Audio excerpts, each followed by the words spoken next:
love social media? I'm afraid I do not love social media. It's my inner psychologist. If I could do one thing for the good of humanity, it would be to change how we interact with social media. Yeah, we're trapped now, aren't we? We're positively trapped in the direction that we're going.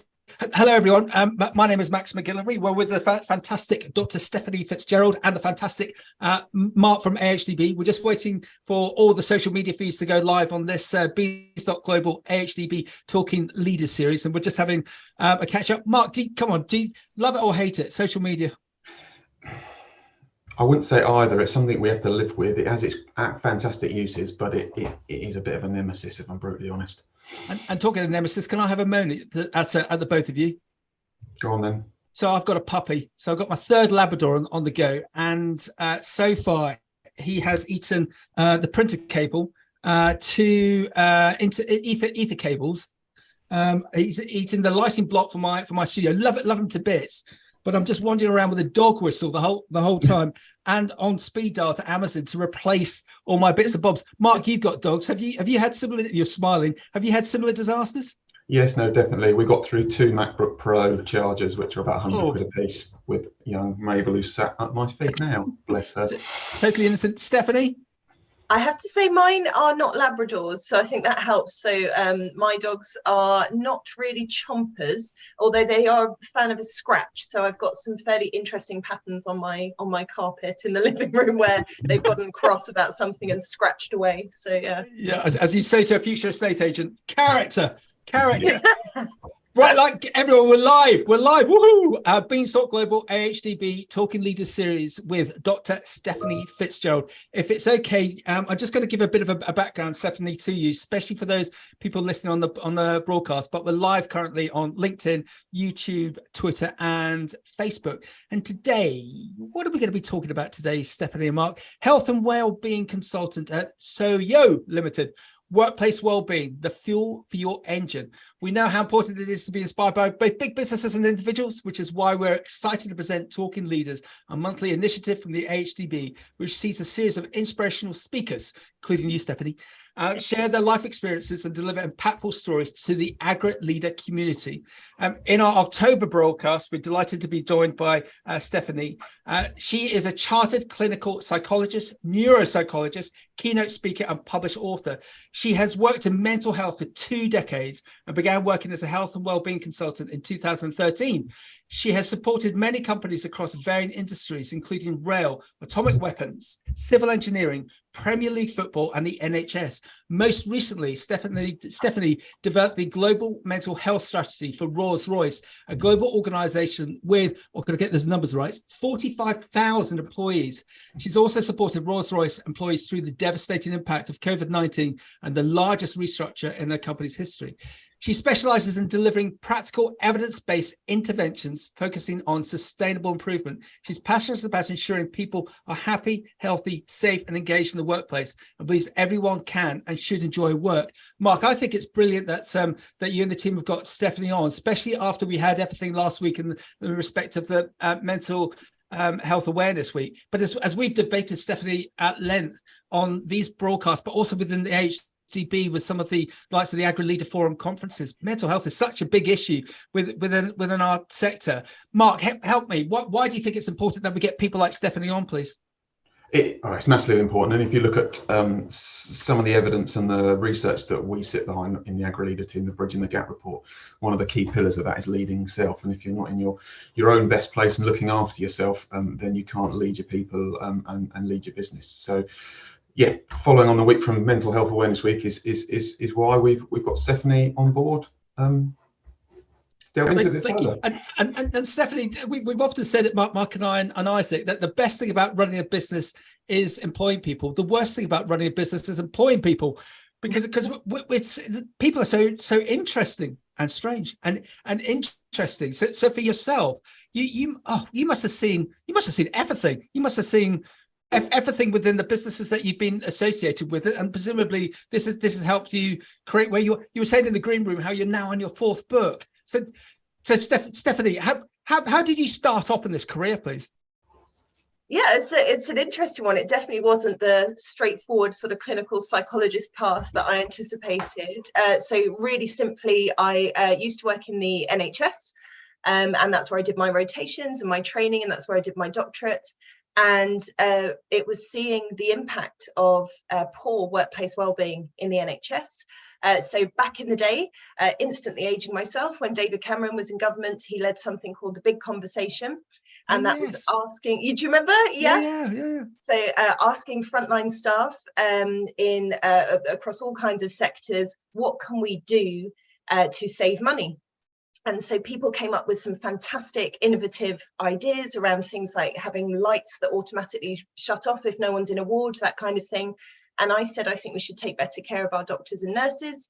I was the only person in the country that put forward something around well-being, because no one was talking about well-being at that point. And so I had £5,000 and 25 weeks to prove that taking better care of doctors and nurses would get patients home quicker, that they'd remain healthy and not need to return to hospital, and that I could reduce sickness absence. And spoiler alert, it worked. Wow. And so really that just ignited a passion in how do we take better care of our people, and how does that support wider impacts than just the individual? And I was hooked. And Stephanie, it's amazing, isn't it? Because when you think about it now, it just seems so obvious, because there's definitely been that societal change within business and socially, that we all look after each other now, and obviously we can do more. But it's not that long ago when we had Prime Minister Cameron in place, but the fact that you had to go in and you were the only person that actually thought about, well, don't worry about the machines or the machinery or it's the people are most important.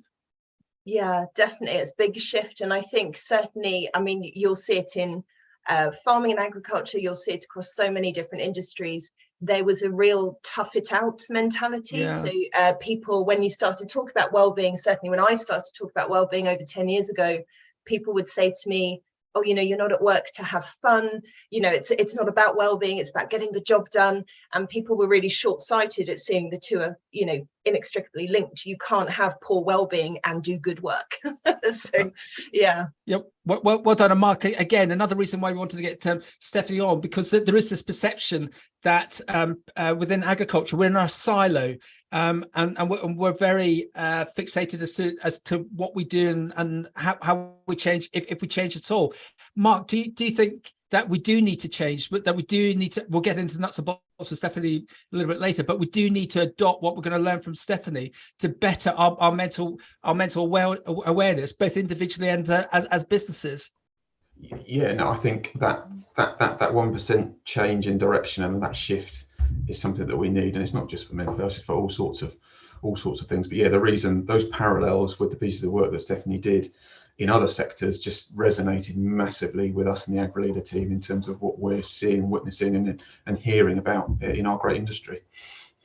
Thank you. So Stephanie, just give you a bit of so this is my take, not that of the AHDBs. I think agriculture does fantastically well within the UK, but in some ways we're quite unsophisticated into other sectors, especially the likes of engineering, and look at the likes of Rolls-Royce. It always annoys me how professional engineering is in the respect of making their sector very attractive for graduates to go into university to get their degree to end up in engineering, and we're not perhaps that good at the marketing or that sophisticated on that aspect alone, let alone anything about the workplace well-being. What would your advice be if you were coming into a sector like agriculture? How would you ascertain as to whether we're good, bad, or ugly in the respect of workplace well-being? How would you assess it, Stephanie? It's a really good question, because it's often one of the first things I'm asked is people say, well, how do I measure this? Because well-being can feel a bit fluffy and I can't really get my hands around it. So, you know, what is it that I need to be measuring? And first and foremost, I would say, look at your safety data, which really surprises people because they think they separate out health and safety. But to put it really bluntly, happy, healthy, safe, engaged employees don't have accidents. If you're happy and healthy, if your stress levels are under control, if your nutrition's good, if you're healthy in the workplace, then you are safe. And if you are engaged in what you're doing, if your mind's not elsewhere, if you're not sort of thinking about other things, or you know, your mind's wandering, or you're very distracted, if you're engaged, then you are safe. So your safety data, and I really think of those as the 4 pillars of well-being. So happy, healthy, safe, and engaged, they all work together. So you can't be healthy if you're unsafe, for example. So your safety data, and that it doesn't need to be major accidents. It could even just be slips, trips, falls, those kind of things. But you'll notice yourself when you're more stressed, you experience life's inconveniences. So you spill your coffee, you knock into the furniture, you drop your car keys. All of those things are very evidence-based in the brain as to why we do those things when we're not engaged, we're not healthy, we're not sort of tuned in, and we're not happy. So for me, absolutely start with your safety data before you do anything else, because that's going to give you a broad picture. But you were saying there about being attractive, I think as well, advice that's just worth noting, university, I guess prospective university students, so students who are looking to study courses, absolutely assess the well-being element.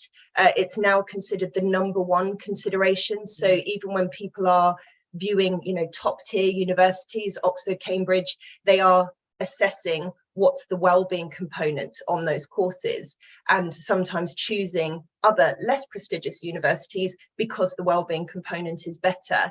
And recent research said 45% of employees would be willing to take a salary cut in exchange for better well-being at work. So it's definitely not something to be ignored if you're looking at talent retention. Wow.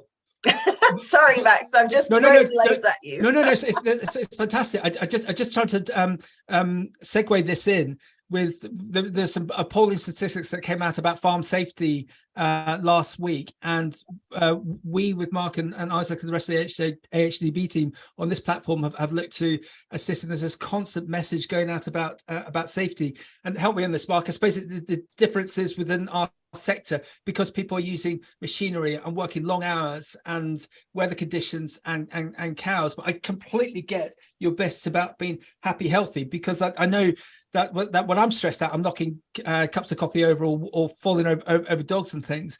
But that's okay. But if I'm in a 16-ton tractor driving down a road, and I do likewise, it's going to cause more. Mark, this is really interesting about the safety levels. How can we segue this in, Mark? Do you think about workplace well-being and trying to get that positive message about health and safety within our sectors? And in terms of the health and safety thing, it's not a thing. It's very, very important. But I think it's with a lot of things, and it's just changing that perspective and the way that you look at it, which I don't think any farmer in the UK, whether they're employed labour or family labour, intends on these kind of horrible things and accidents happening. But it's changing the perspective of how we look at it and how we raise it up the priority list, I think, to ensure that people are safe at work. It's really powerful that happy, healthy, engaged employees are safe. I think that's really a really powerful kind of statement. Stephanie, we do quite a lot of photography and drone videos, and someone picked up seen a really nice guy walking out of a combine. He was wearing a high vis jacket late at night, and a lot of people wasn't expecting this, commented to say great health and safety, lovely to see that they've all got the high vis jackets on. And that particular estate that we filmed at, every morning at 7 o'clock during harvest, that's the first thing that they do. They call it a health and safety meeting, but actually I think they should call it a well-being meeting, because just like, how is everyone? How was yesterday? Right, well, we're going to stay safe today. Any concerns? Anything that we need to do? Because everyone gets a bit health and safety, but well-being sounds far better. Stephanie, tell us about your books, because I think I'm sure there'd be people that would love to dive into your books to find out more. Why did you write them, and what are the 4 books about? So they're really varied. So the latest one, Reworked, is all about putting your health and happiness at the centre of your career. And really, I wrote it because I've worked in mental health for 20 years, and I've worked in workplace wellbeing for over a decade. And I found that I was having very similar conversations. So lots of people experiencing the same challenges regardless of sector. And I never quite know what this says about me, but they say your vibe attracts your tribe. And I've worked a lot in safety critical industries where health issues are safety issues. And so, you know, Mark's heard me present, and this is something that I talk about a huge amount, but I talk a lot about health as safety rather than health and safety. Because I think when you talk about health and safety, the health is whispered and the safety is shouted, because people separate the two. So they think, well, as long as I'm safe, you know, I don't really need to worry about health, and health is the nice to have. And what my book is about actually, it's one of the core pillars. You cannot be safe if you're unhealthy. You cannot be safe if you're unhappy. You cannot be safe if you're disengaged from your job. And so really what reworked was saving me repeating myself again and again in these conversations. And often people would say to me, where can I read more about this? I've never heard anyone talk about my career in this way. Where do I go for more information? And there wasn't anything. So I thought, well, I'd better write it down. Well done. And you know what I'm going to ask next. The recipe. What do you think is the successful recipe in the respect of that work-life balance, of being healthy, of being happy? What's the sorry, Stephanie? What's the answer? What's the magic wand? Just let me find that magic wand. I put it here somewhere. Yeah, I will say, for me, I think it's really important not to separate the two. So I think that's the first thing. I think what we do sometimes is we see work as somewhere where we can't be happy, we can't be healthy. It's all about work, and we sort of get into our work mindset. And I like to talk about kind of work-life harmony rather than balance, because when I think about balance and we separate out work and life, what happens is the life bit becomes so squeezed. It becomes so pressured. You know, it's almost like, well, I go to work and then I come home and I'm supposed to do all these things to look after my health and well-being, and I'm supposed to feed my family, and I'm supposed to walk the dogs, and suddenly it's like that life bit feels like something else to do. It becomes a list of chores rather than I'm taking care of my well-being. So I think if we start to see well-being as woven throughout the fabric of our day, woven throughout the fabric of our job, woven throughout our life, then actually it's not work-life and trying to balance the two, it's work-life harmony. And it's, how do I integrate and take care of myself? How can work become my charging pad rather than somewhere that drains me? Yeah, love it. And again, we mentioned it before that I will get this graph. I'm sure you've seen it, Stephanie, or similar. There's a great graph from Cranfield University that shows that those businesses that adopt proactive training and development for their teams see far better staff retention, see far better turnover, and see far better profitability, because, and I'm interjecting now, that they've got a happy team. So yeah, it's nonsensical not to do it, because it's just a win-win. All round. Mark, would you agree? Yeah, I do. I think I'm just reflecting there on that point about harmony, because if we think about the agricultural world and the industry, 9 times out of 10, and not explicitly, it is someone's life, it is their way of life, it is their home, and it's so complicatedly intertwined that yeah, looking at it, it's woven through everything rather than that box is work and that box is life, is a really, really interesting way of looking at it. But just to build on that, how do you, so in the world of agriculture, if we look at it as an industry, volatile, loads of unique challenges, markets are up and down and the ranges are massively huge, market fluctuations, difficult. So there's lots of pressures on the industry. What bits of advice would you give farmers to maintain that harmony and actually put those bit practical sort of steps of actually dealing to get that right harmony? It's a really great question, because I think a lot of it can come down to mindset. So if we look at some other sort of very high pressure industries, the pressures vary, right? The pressures can be anything from adverse weather conditions through to having machinery breakdown, through to just, you know, some other act of God where something is not going in your favor and you've no control over that. And our brains really like certainty and control.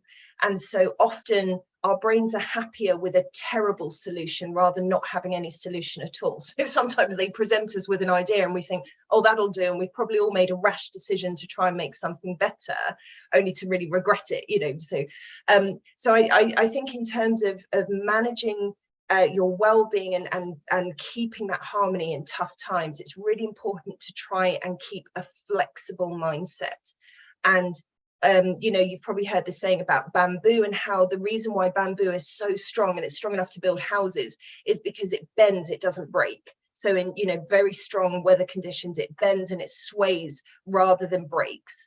And that's how our minds can work. If we can train our brains to get comfortable with adapting and shifting and bending and moving with circumstances, that's much healthier for our brains to be able to then weave in a little bit of flexibility, a bit more spontaneity into our day, a bit more going with the flow. When we stay very rigid and this is my plan for the day, but now it's absolutely tipping it down with rain, even though it wasn't forecast, so I can't continue with that plan for the day, that can very quickly become quite depressing and anxiety provoking if we're very rigid in our thinking, because our brain says, no, that was the certainty, that's what I want to do, I don't like the change.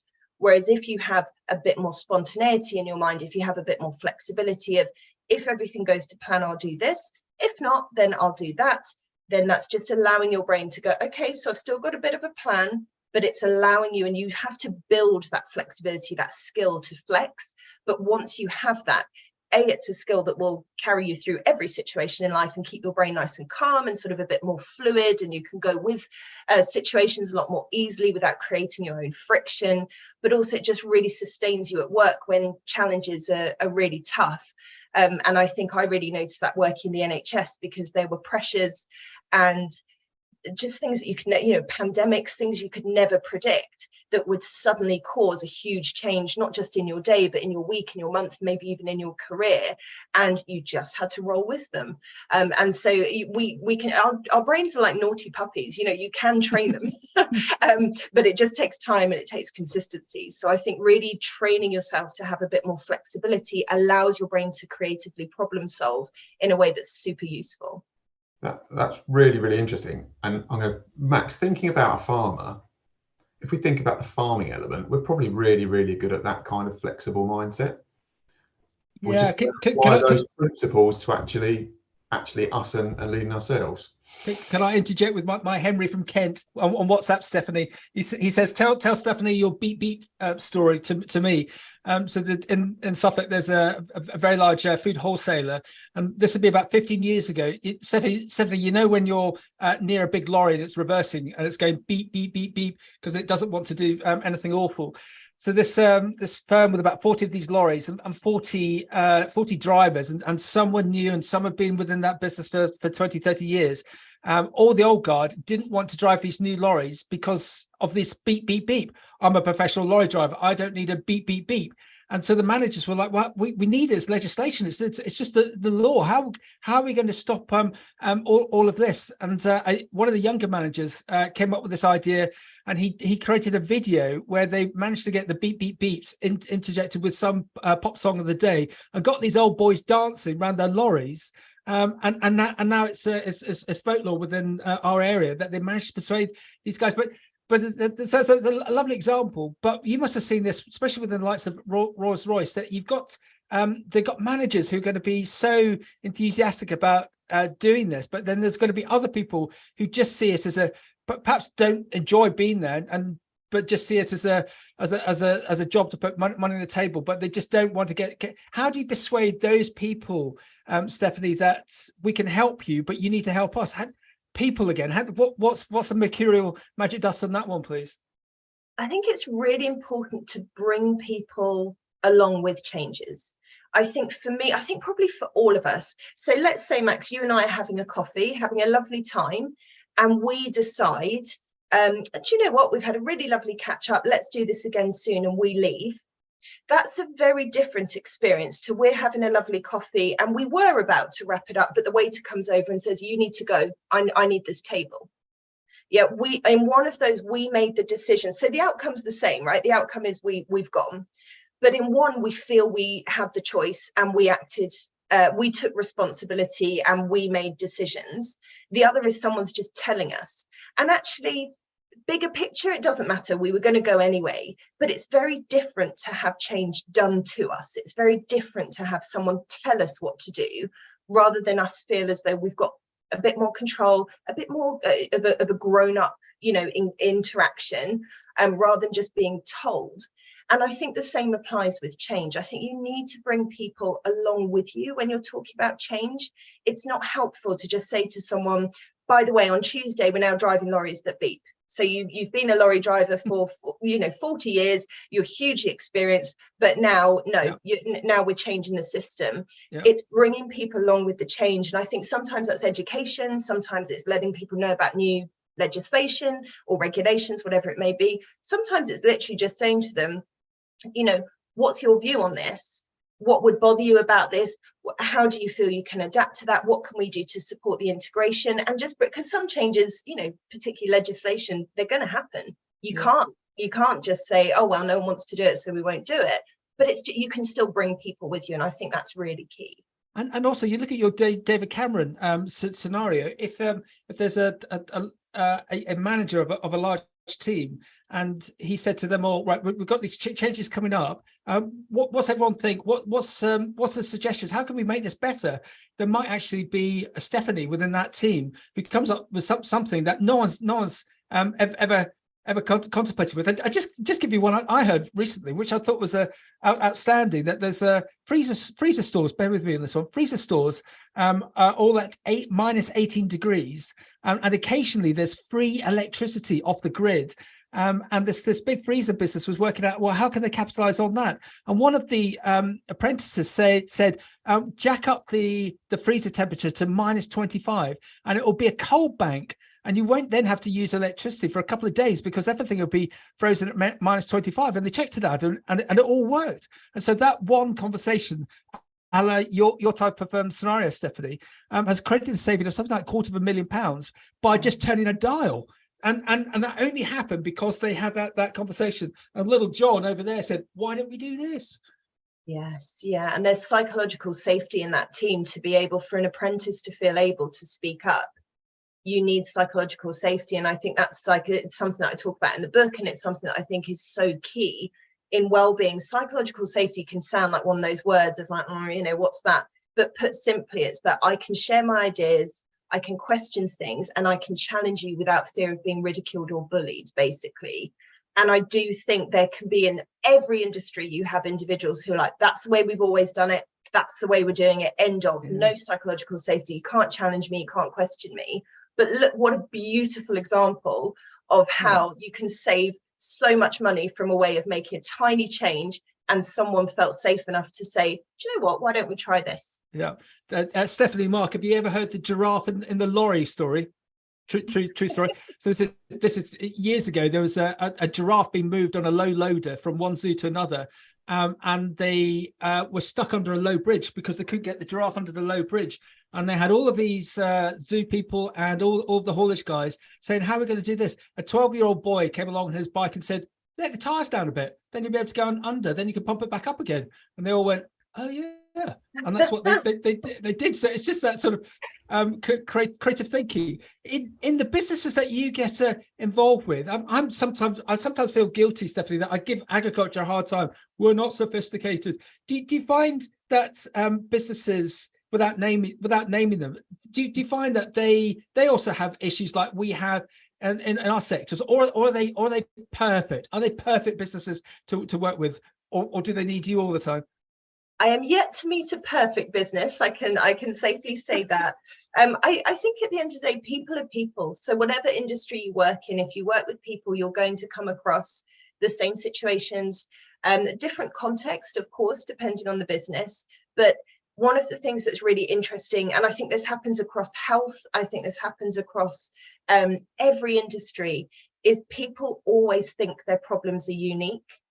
And it's often a bit of a shock to the system if I come in and say, oh yeah, everyone feels like that, or oh, don't worry, this is the same globally, or oh, actually, this is every business I've ever worked in has XYZ problem. And you see people like, oh, because there's something quite nice about being special and unique, people like it.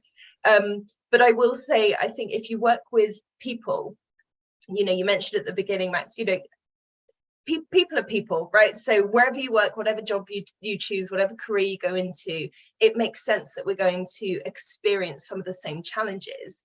And I think that's why network and community is so powerful. whether that's across health. So if we think about people, if you experience a health issue for the first time, one of the things that can really challenge you is feeling alone and not knowing where to turn. And then when you meet a community of people who are maybe experiencing the same challenge, you go, oh, okay, it's not just me. I've got this whole network of support around me. And I think that's particularly key in industries like agriculture, like farming, where people can be so alone and can spend hours and hours and hours of their day, sometimes days of their week, sometimes weeks of their month alone, not interacting with others, or maybe interacting for a couple of minutes. And actually it's recognizing networks. And so, even sessions like this are so powerful at bringing people together to think together, to problem solve together. But that network and community piece, I just think, is so vital to support each other. Yeah, and there was a study that recently that came out that showed that if you have had a successful relationship with your co-workers, and you've got a successful relationship with all your family, you'll live longer. So that's been proved in that respect. And it's interesting you say about the talking bit. If there's one thing Mark and I can tell you about the agricultural sector, the farmers, Mark, they're never off their phones, are they? In a survey, I'm full of anecdotes today, Stephanie. In a Farmers Weekly survey in 2000, they asked all farmers to vote for the most important piece of equipment that had come into the industry over the last 100 years. And it wasn't the tractor, it wasn't the combine, it wasn't the automatic milk cluster, it was the mobile phone.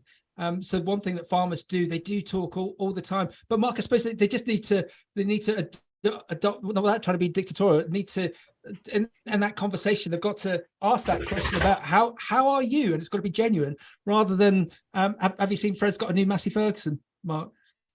Yeah, no, it's asking how you are, and we thrive on relationships, don't we? We thrive on trust and togetherness, and that's all people want to be. Want to be together with people. However loud, quiet, noisy that you are, there's that piece that benefits that, and I think that's only reflected. I'm just thinking here that there'll be people today out and about around the country that might work for big farming businesses, but be sat in a tractor or sat in a dairy office managing their day-to-day basis, where they don't necessarily speak to anybody or have that togetherness in some way, shape, or form. Which I've got a really good friend who farms now in Hertfordshire, and he used to wind us all up as a group of mates, because he used to phone you up of an evening and you'd be on the phone for hours. It's, oh no, such and such is on the phone.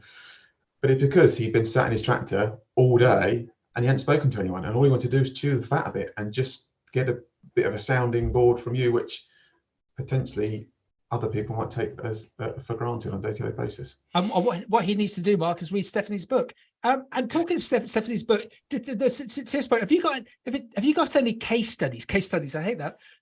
And any sort of success stories that you've been involved in? Because one thing that we picked up on this, Stephanie, is that people love anecdotes. Have you got anything that you could share about where you've walked into a business, seen something, and been able to create a bit of success, and been able to walk away knowing that they've adopted what you've implemented? Yeah, definitely. I mean, gosh, yes.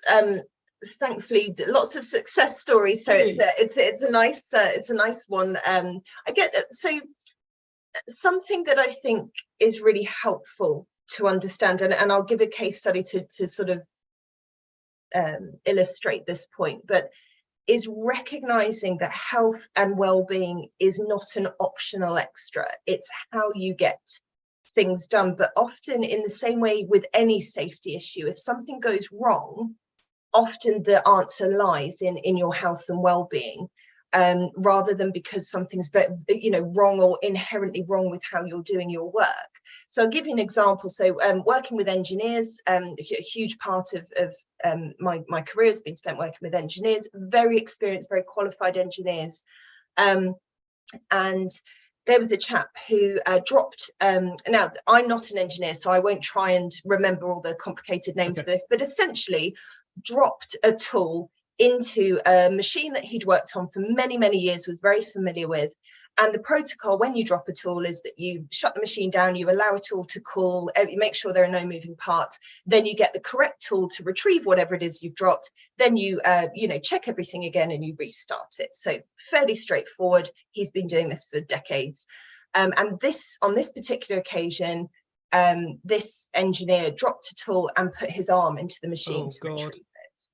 Now, he didn't lose his arm, thankfully. He was badly injured, as you'd imagine. Luckily, someone saw what he was doing and pulled him out immediately. So what he got were kind of, secondary grazes and that sort of thing, but could have very feasibly lost his arm like that. Everyone was going mad. So everyone was, health and safety forms. So, you can imagine the sort of chaos that sort of incident causes. And they brought me in because they didn't know what else to do, basically. So, Steph, come and sort this out. And I say this very respectfully, but he was a gentleman of a certain age and of a certain build. And I started to talk to him and I said, okay, so have you noticed any other risk-taking behaviours recently? And he said, no, I'm not a risky person. I said, do you ever run amber lights? And he said, well, yeah, actually. I said, have you crossed a road recently and not quite given yourself enough time? And he said, well, yeah, but everyone does that. I said, okay. I said, have you been tested for type 2 diabetes? Oh, wow. And he said, what are you talking about? And I had to very gently say, he was of a certain age. He was quite overweight. And I said, I think what may be happening is that your blood sugar is very destabilized, because this was so out of character. He'd never done anything like this before. It just didn't fit whether he's a lazy employee or he's, disregarding the rules. It just didn't fit. And I said, I think something's going on in your brain and you would fit a profile of someone who might be vulnerable. So he went to the GP, he got tested, he was pre-diabetic. Oh. That is an example of the simplest solution. So not only did that save him future health issues, but that saved his job because no one understood what was going on. And why would they? Why would you automatically go to that? But if you start to think of health issues as safety issues, then you start to think of health solutions to safety problems. And this was an example where their risk profile, so the reason why the blood sugar is relevant is it changes the risk profile. You're more prone to taking risk-taking behaviours. Yep. And he just needed a bit of help and a bit of guidance. And I think that is a really good example of prioritizing and thinking about health as safety rather than safety and then health is just something that's nice to have and shoved over there. Yeah, Stephanie, well done. Because Mark, that seems so obvious, doesn't it? That it's the safety is paramount, but it's the health. As Stephanie says, if we have healthy people, the safety falls in line. And going back to those the not attractive stats that we got in the sector for accidents, you wonder, Mark, if we can adopt more of what Stephanie is saying, how many more of those scenarios might not happen. Mark, help me with the AHDB. Is this something that you proactively look to present with yourself and your colleagues, whether that be on social media or the conferences that you do, about being healthy as well as the safety? Yes, in terms of, we'll definitely promote that looking after yourself has multiple benefits in terms of everything, and we will support anything that comes out from other organisations in regards to the more focused safety elements. It's not our role as AHDB to generate those things, but we would support anything from the other organisations such as Yellow Wellies and the NFU. And so like to do that, but it's a key pillar, particularly about AgriLeader leading self, and that would come under that category. And Mark, you think of your AgriLeader forum, which was held in person this year. Stephanie, it was a great conference attended by, help me, Mark, some 250 people, and they had some great speakers. Mark, help me, who was the speaker that within a minute and a half got everyone standing on tables? It was just amazing, and he was about showing how you can create a difference in the workplace in an interesting motivational manner. Go on, Mark. That was Jamil Qureshi. So this chap, Stephanie, he just had he was just showing people how you can take a team and take them through to that next level. Stephanie, I sort of want to say, I want a list of 10 things from you, but it's not appropriate to ask you. But the sort of and you must get asked this all the time. Stephanie, you're brilliant, but we can't have you in here every day. Give me the things I need to say to the team every morning. It's not appropriate. But what would your advice be to our sector from what you've learned? If you could give us just what if you were running a farming business, what would you look to do with your team, be it on a daily or weekly, monthly basis, that perhaps some of these businesses aren't doing at the moment? What? So the sort of top tips, I like it. Yes.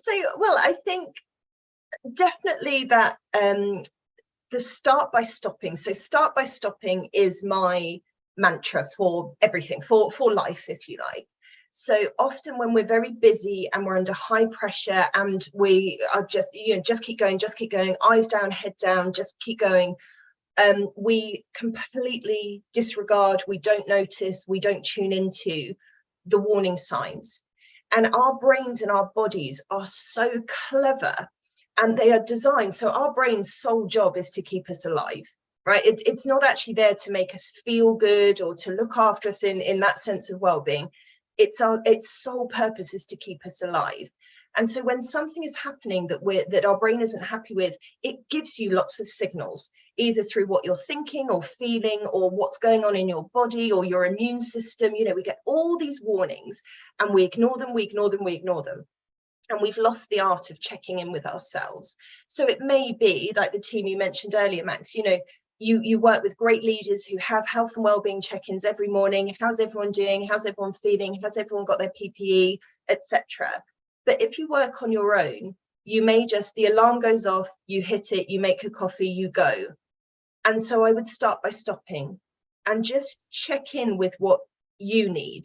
And I emphasize the what you need because I think when you work in any industry that is answerable to others and there is demand from others, we can lose the art of checking in with what we need, and we think about what other people need. So when I worked in the NHS, if someone said to me, "Steph, are you okay?" they didn't mean, "Steph, are you okay?" They meant, "Are your patients okay? Are your case notes up to date? Your ward rounds complete? Is everyone, is anyone presenting at risk, etc." They weren't actually asking, "Steph, are you okay?" They were asking, "Is everything that I'm responsible for okay?" And I think that happens to lots of us very early on in our career. Someone says, "Everything okay?" and we think of work when we forget that we're part of that. So starting by stopping, having those regular check-ins. And often people are scared of, how do I ask someone how they are, or how do I start that conversation and check in? You literally say the words, "Are you okay?" which I think we can all do. And then if you're not comfortable saying, "Are you okay?" Then you ask it twice. If you get the sense of, actually, I'm not sure someone is okay, because if you say, like, I'm half Irish, and people will say, "How are you?" as a greeting as they're walking away from you, right? Like they're not asking, it's like saying, "Hey," so they'll say, "How are you?" Whereas if I said to you, "Oh, you okay, Max?" and you're like, "Yeah, good, yeah," because that's what we do. And then I said, "Are you okay? How's everything been this week?" What I'm doing is I'm asking you twice. I'm actually giving you permission to say, "Actually, do you know what, Steph? Thanks for asking. I now know that you really want to know and you're listening." And also, I think we need to do that with ourselves. So it's not, "Am I okay?" Right? Keys, purse, phone. Have I got everything that I need? It's actually that, "Am I okay? What do I need today? Where's my energy at today? Have I had breakfast? When am I next stopping? When's my next break in the day?" Yeah. So that's starting by stopping. It's such a simple mantra, but we live in a world that is just go, go, go, go, go, constant information, constant processing. Just start by stopping. And also your brain will thank you for that, because it's not designed to work in the way we use it. So it wants us to pause and think. Okay, brilliant. Love it. So just going to challenge you. Resilience. If there's one thing that this sector has is resilience, and sometimes they'll just give you that cold shoulder. I was always taught in sales training that sometimes the thing that you want, you've got to ask for 5 times.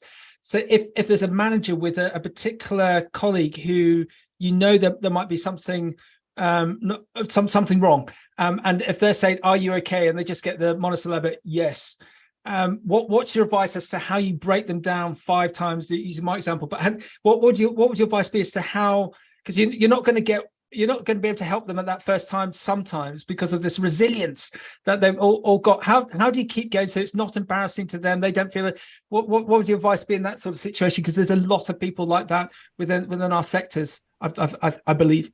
Yeah, definitely. So my number one piece of advice would be, don't wait for disclosure before you offer help.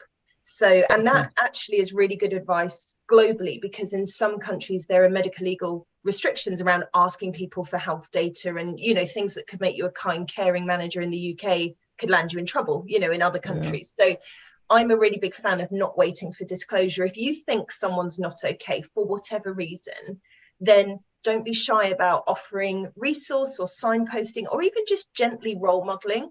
So even me coming onto a farm, or me speaking to an employee and saying, gosh, do you know, I was in bed by 8 p.m. last night because I've got a really busy day today and I knew it was going to be full on.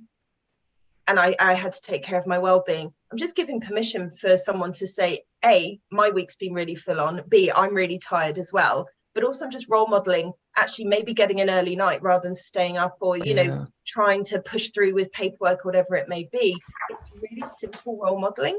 And of course, it's not about simple solutions. It's not a one size fits all. But I'm a really big fan of managers not waiting for disclosure, because that's a very reactive model. Whereas a proactive thing would be me saying to my team, for example, don't forget, I'm always here. I've got this, regular check-in slot with you all. You know, don't forget to come and talk to me. I'm really interested in how people are finding X, Y, Z. Make sure that you're feeding back. You know, it's those kind of more proactive conversations, because it takes a lot. And I think particularly when you're not okay, sometimes we just want to withdraw, and we just want to shut down, or we don't want to get emotional at work, or we don't know how to say to someone, I'm really not okay. And having someone say, you know, you can always talk to me, or actually I've stuck a cuppa in for us at 11. Let's take a break at 11 and just have a quick cuppa together. That's a much more proactive. And then if people are okay, because this is the other thing, people often say to me, I don't want to make someone worse. So if I keep asking them, am I going to make someone worse? You're not going to make them worse. If someone is okay and you ask them, even if you ask them 100 times, they're going to be like, yes, I'm okay. But they're not going to suddenly not be okay because you've spoken to them. Yeah. And so then, here goes my big word of the day. My juxtaposition here is that this whole element of being healthy within the business. It's not the business parameter, but it's going to be of benefit to the business. But you're just going to have a good team. You're going to have, I just love this bit that you said about the first thing that you do when you go into a business. Anyone who's catching up later on this, first thing that Stephanie does when she goes into a business, she looks at the safety levels, the safety data, because she can then work back on the basis of a happy health, happy workforce. You don't tend to get that safety data, those safety issues. Mark, what? How can we take matrix style what we're learning from Steph and stick it into our sector? Do you think? How do we communicate this across? It's really difficult, but I think some of the ways that Stephanie looks at this health as safety is just looking at it from a different perspective, and I think it's just trying to include these regular proactive kind of interventions that. The one thing around mental health and that kind of thing, personally, mental health is not a term that resonates with me. Someone called it mental fitness, and fitness goes up and down all the time. And sometimes you're in good place, good shape, and other days you're not. And it's fine. That's the norm. Life isn't a flat line. It's a roller coaster, and it's just having time for those regular kind of interventions to grab a brew or a cuppa. And don't get me wrong, there's lots of farmers that are very good at doing that with their people that work around them, but it's somehow we need to make it more normalized that it's acceptable. Yeah, and everyone, just so you're aware that Mark's fitness is really off, because he only ran, we heard this earlier, Steph, didn't we? He only ran five miles this morning, instead of his normal 10. I think probably because he had that frosty pass. So Steph, you must, I get this feeling that we are as a whole within UK industry as well as agriculture, there's so much positive societal change coming out about this whole element of health and well-being that we're pushing against an open door now, especially with the people like yourself on board. But we've just got to be brave and take it on board. It's not like adopting a new piece of farm software that's going to help our agronomy side. It's actually quite difficult, isn't it? The intervention, as you both said, with people that we don't go to college, university, day school, young farmers clubs, other clubs are available to learn about how to create an intervention with someone that you're worried about the health or the mental side. It's such a difficult thing to do. But I suppose, Steph, it's the more that you do it, and the more that you listen to people like yourself and broadcasts like this, the more confident that people will come. Is this what you found within your own businesses that you've been associated with, that you found that you've been training the trainer, and that through a lovely process of osmosis, that you just go in there, show them that, no offense, Steph, this isn't rocket science. But you've got to do this. You just got to do it slightly differently, and just do it. Just do it, and it will be better. Would that be a good summary? Yeah, I think it's a great summary. And I think one of the good things about talking about health as safety is people have safety frameworks in place. So then when I say to them, think of health as just another safety risk that you are managing through your safety frameworks, because it works in the same way. So, you know, if you start thinking of health issues as safety issues, but also I think it is that it's okay if it's weird. Like at first, it's okay. I think with mental health, we're so precious. And I think the first thing is we don't talk about mental health. There's a real emphasis on mental illness. So to Mark's point, talking about mental fitness is so much more useful, because you're talking about, how do I thrive? You know, I'm not just talking about surviving things like stress, depression, anxiety, which are the common colds of the mind, right? We're all going to experience these things at some point. But actually, why is no one talking about how am I happy at work? How do I thrive? How do I excel? How do I look back in 5 years and feel so proud of what I've accomplished? Why do we associate mental health with just getting through? You know, if I just get through. But I do think it's practice. And I mean, you know, for me, I talk about mental health in the same way other people talk about the weather. I am far more comfortable talking about mental health than I am physical health. So I would far rather tell someone I was feeling anxious and that I was having an asthma attack. And I couldn't tell you why that is. I'm much more comfortable swimming in the mental health space, but I've worked in it for 20 years. Right, I bet if you said to some of your very experienced farmers, you need to stand up and do a presentation about, I mean, insert technical farming equipment here. You can tell I'm not a farmer, but you know, then they may not like it because they're used to working with it, but they're not used to maybe presenting on it or talking about it. But if they had to do that every day, every week for 2 years, they'd be doing it in their sleep, right? They would just be issuing this. So it's okay if it feels weird the first time. It's okay if you say the wrong thing. It is far better to say the wrong thing than say nothing. Because if you imagine if I was coming into your office every day and I looked really distressed and you just ignored me because you felt uncomfortable, what's that doing to me? Whereas if you said, are you all right, misery guts? Do you want a cup of tea? It's not perfect, but at least you've acknowledged me, and that might open the conversation, right? So it's okay to say the wrong thing. I wouldn't necessarily advocate calling people misery guts, but it's, if you open a conversation, don't be afraid to stumble. Just because we're talking about mental health doesn't mean people are fragile and they're going to fall apart and break. It's okay to have a conversation, a fairly robust conversation. And it's far better. I would far rather say, Max, I'm a bit worried about you. You haven't seemed yourself the last few weeks. I've noticed X, Y, Z. Is everything okay? I would far rather have that conversation and whatever followed than be worrying about you and thinking, gosh, I really wish I'd asked Max if he was okay. You know, so it's always better to ask the question than not. I just had a quick question in of WhatsApp. What's the protocol if one of your colleagues, as you as the senior manager, asks you, how do you feel? Because there's in our should you be? There's this whole thing about a senior manager shouldn't really socialize with their teams because they're going to keep that distance. To take it or leave it, I suppose it all depends on the company. But what if you have a colleague who reports to you, coming to you to say, Max, I just noticed that you've been off colour the last couple of weeks. How are you feeling? How do you ever come across that sort of situation? Because is that even more awkward? Because I might be doing the appraisals of this individual. I might be dictating their career, their salary levels, and they're coming to me wanting to know, walking into my sort of personal space. Do you ever come across that sort of situation? Yeah, definitely. And actually, I'd encourage the conversation, right? People are people, regardless of job title, regardless of seniority, but also just because someone asks, All right, I talk about having the whoa there kind of capability. If someone asks you a question, you still have complete control over how much information you're comfortable with. So it may be if you've got a direct report coming to you and they're saying, oh, gosh, Max, I'm really concerned about you. You may want to just say, do you know what? Thank you so much for showing concern. I really appreciate the question. I'm okay, but I really appreciate you asking. Or it may be someone where you say, do you know what, thank you so much for asking. I'm actually really concerned about X, Y, Z. It's so nice to be able to say it out loud. Thank you for asking. You have that control. You have that wall there about what am I comfortable sharing, what am I not? And we all have that skill set. And equally, sometimes people are scared to ask because, Max, what if I ask you how you are and you tell me? Yeah. I didn't want that. I was just being polite.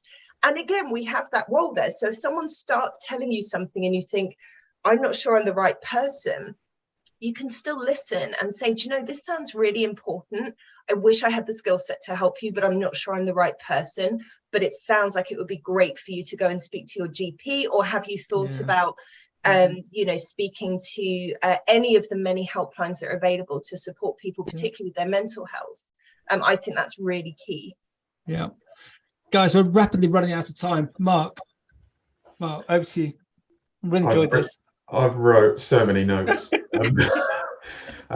It's just, thank you, Stephanie. It is absolutely fantastic. And I think there's a few bits that really resonated. People are people, whatever industry you're in, and whatever industry. And we will have people that tough it out, which I think is hugely resonating on our ag industry, and we just need to try and pick up on some abnormal signs or changes that would need to try and join some dots together. But I think the real piece, which we've mentioned a couple of times, happy, healthy, engaged employees are generally safe. So health as safety, to create that work-life harmony, and hopefully the rest of the pieces will pull round. And the only other piece I put down is to build in that flexibility within your mindset, which I think farmers are very, very good at, because we do it on a day-to-day basis within our businesses, is start by stopping. And I think Isaac, my colleague, mentioned the other day about it. It's not selfish to do something for yourself, but actually start by stopping and reflecting. And that might be for somebody driving a tractor and ploughing a field. It doesn't have to. It's very random for any other people. Start by stopping is the way to start moving forward. And then if you're talking to employees, saying something is better than saying nothing, however bad that may be. So Stephanie, thank you very much. It was absolutely great. And to the listeners, if anyone does want to hear Stephanie again and you're a level paying individual in the UK, she is our headline keynote speaker at the AgriLeader Forum. Oh, fantastic. The QR code there, and you'll see her in Manchester live on stage for her workshop on the 30th and 31st of January 2024. Tickets are selling fast, but there's still plenty left. Thank you very much, Stephanie. And Stephanie, can you tell us where we can get your book, please? And can we just have the title again? So the title is Reworked, Putting Health and Happiness at the Centre of Your Career. And you can get it anywhere. So you can get it on Amazon. If you're a big fan of my dulcet tones, you can get it on Audible, or you can absolutely support your local bookshop and just order it in through there. Excellent. I think it's been... We've done, Stephanie, as we've told you before, Mark and I and Isaac and the rest of the AHDB team have done a lot of these, and they all are fantastic in their different areas. I just love this title of Workplace Wellbeing, the fuel for your engine, with everything that Mark and I and everyone that's dialed in have learned from you in all but 55 minutes. I think if we just sort of brave and just make the change and create that success in workplace wellbeing, it just means that we'll be have potentially successful businesses, but have successful people and be happier people as well, which is, as he intimated right from the get-go, just aids everything, doesn't it? It really does. And I think the fuel for your engine bit is recognizing you wouldn't do a really long journey and wait until the end to fill your car. You would recognize that you need to fill your car with fuel in order to do the journey. And it's exactly the same at work. Well-being is the fuel for your engine. Everything you want to achieve, you can only achieve if you take good care of your well-being first. Can't top that. Everyone, thank you very much. This has been Beanstalk Global with the AHDB with the fantastic Dr. Stephanie Fitzgerald. Mark, thank you very much. You were good as well, Mark. Have a good day. Well, thank you very much.